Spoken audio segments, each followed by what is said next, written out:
Kalau pada orang hamil untuk mendengarkan di jantungnya janin, kita menggunakan stetoskopnya namanya Doppler. Namanya Doppler. Nanti di materi saudara akan diajari mendengar jantung janin biasanya. Sudah pakai tas? Ya. Baik. Kita akan ujian. Kalau ujian itu 5-7 menit, jadi kalian harus cepat.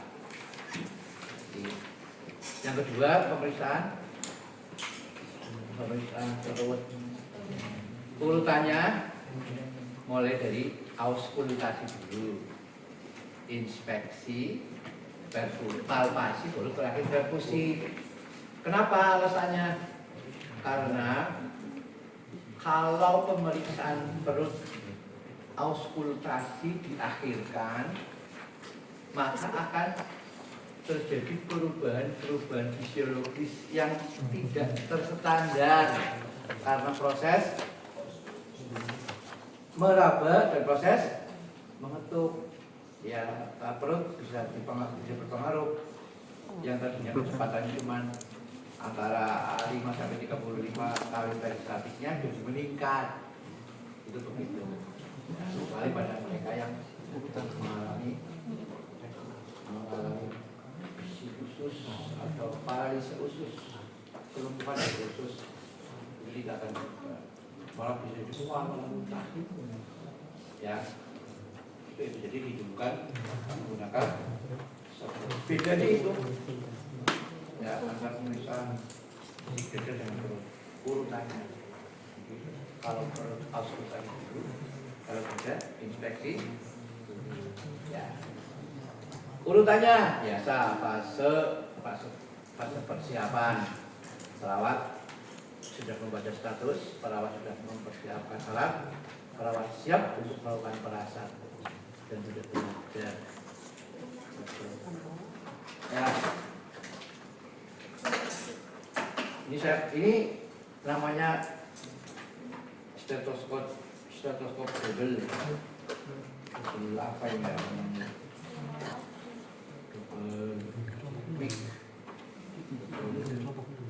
Pokoknya itulah bahasanya ya. Saya nggak tahu, kamu juga nggak tahu. Ya. Jadi nanti Mas Probandus, nanti mohon maaf, pasiennya dia harus telanjang dada. Dim. Iya, jadi laki-laki. Kasihan. Jadi kalau Probandus perempuan. Harusnya ini, Wan. Ini. Baik. Assalamualaikum warahmatullahi wabarakatuh. Selamat siang, Mas Samsul. Saya Pak Firman Sudaya. Saya dipanggil Pak Firman. Jadi kebetulan hari ini saya siang ya. Namanya siapa Pak? Pak Samsul ya. Samsul Ma'arif, ada gelangnya itu. Bukannya Pak Samsul ya. Oke Pak Ma'arif, tujuan saya kesini saya mau membantu menyelesaikan masalah terkait dengan apa namanya kalau ada bapak lebih sakit saya akan bisa berbicara ya. Tindakan ini tidak menyakitkan, tapi nanti kalau ada kurang nyaman bisa disampaikan kan. Tidak ada kegiatan menusuk atau menyayat, ya apalagi menyembelih. Ya itu namanya kehidupan nanti itu ya Pak, apa namanya sebenarnya dilepas ya. Ya, nanti saya akan memeriksa kondisi dada dan kondisinya paru dan apanya dan jantung. Ya. Baik, silakan tadi. Sana ke sana, Firki ke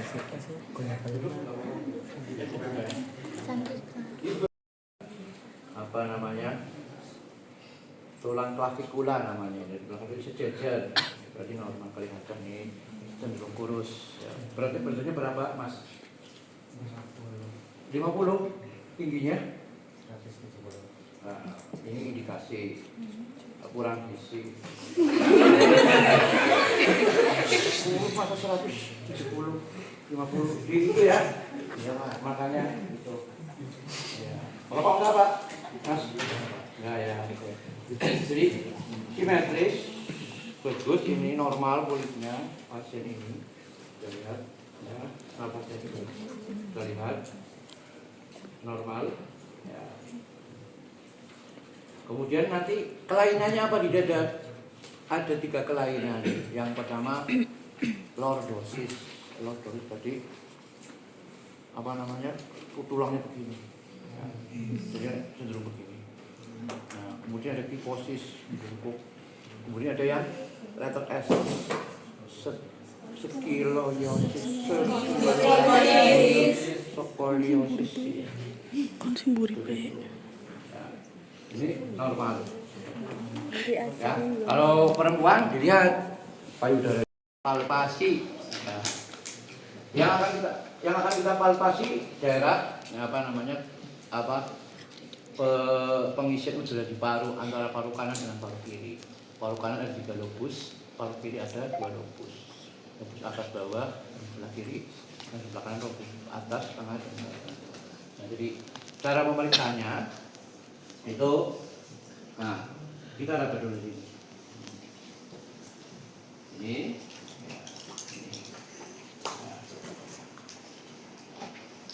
Sakit. Normal yang sakit. Oke, terus kita akan membandingkan antara paru kiri dengan paru kanan. Ya. Coba ucapkan 77. 77.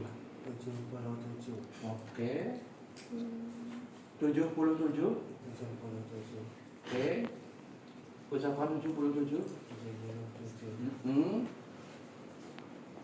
77. Ya, bagus. Jadi yang pertama kanan sebelah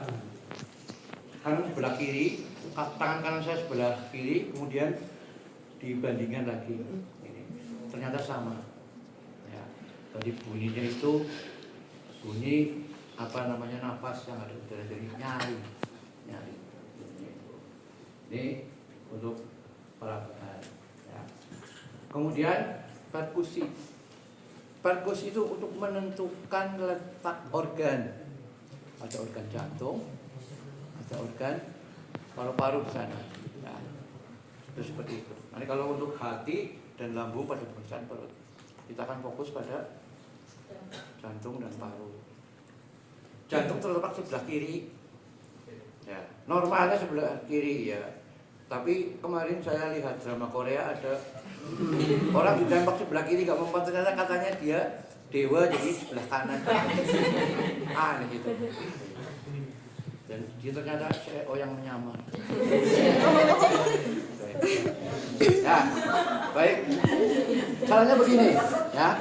Ini ditempelkan pada daerah titik tertentu di dalam apa namanya dada. Misalnya ini mulai dari clavicula, ini namanya interkosa 1, interkosa 2, interkosa 3, ya, 4, 5, nah ini. Saya kesulitan ya sebelah sini membuatnya belakangnya. 1, 2, 3, 4. Antara interkosta yang ketiga dan 4 ini letak apeks jantung. Ya. Jadi caranya bagaimana? Kita mulai dari sini, mulai dari kanan, ya, dari paru. Jadi begini caranya. Kalau kita mau ketuk 1 boleh, 2 boleh, 3 boleh. Tapi tidak harus ganti-ganti. Misalnya 1 2 3 nggak boleh. Ya, nanti akan mempengaruhi. Misalnya begini, saya pakai 2 kali. Ini suaranya. Ini coba, ini karena ini batas antara paru dengan organ lain, maka suaranya agak agak berat di perbatasan. Interkosta ke-2. Nah, ini udah lain ini suaranya. untuk mendengarkan ini memang. Nah ini kalau sudah di jantung ini sudah peka.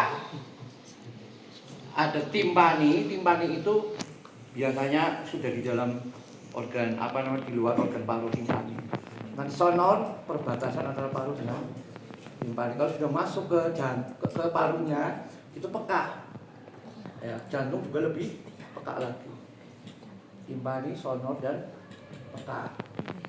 Oke, sekarang kita ke interkostal ketiga. Sepanjang interkostal ketiga. Baru ini lainnya suaranya mas. Iya aja kamu. Yang penting itu ya, caranya begitu. Pakai ini jadi ya. Tetap cara begitu. Kalau sudah terbiasa. Baik apa? Sekarang ada bunyi jantung. Tarik nafas. Ini bunyi paru. Yang udara masuk parunya jelas. Jantung semakin jelas. Tarik nafas. Jantung semakin jelas. Tarik nafas. Oke. Tarik nafas. Ya. Sekarang kita ke apek jantung. Apek jantung itu di sini. Jadi 3 jari di bawah papila mamae. Papila mamae. Jelas sekali kan jantungnya? Apek.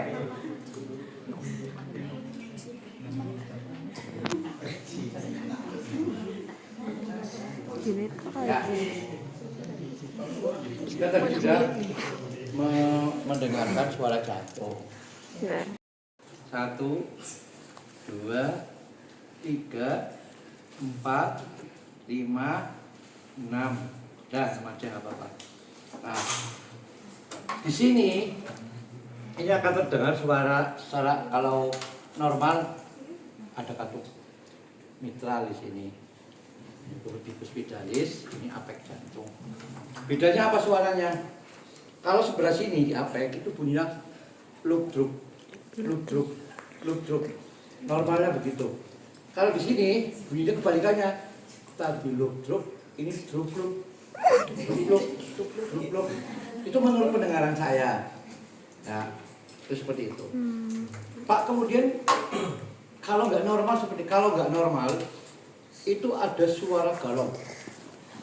Galop itu begitu. Terus ada suara bising. Bluk, nanti ada bluk jantungnya nggak normal. Itu biasanya terjadi kebocoran pada ventrikel kiri. Ya, ada gagal jantung kiri. Ya. Kemudian nanti selain galop ada suara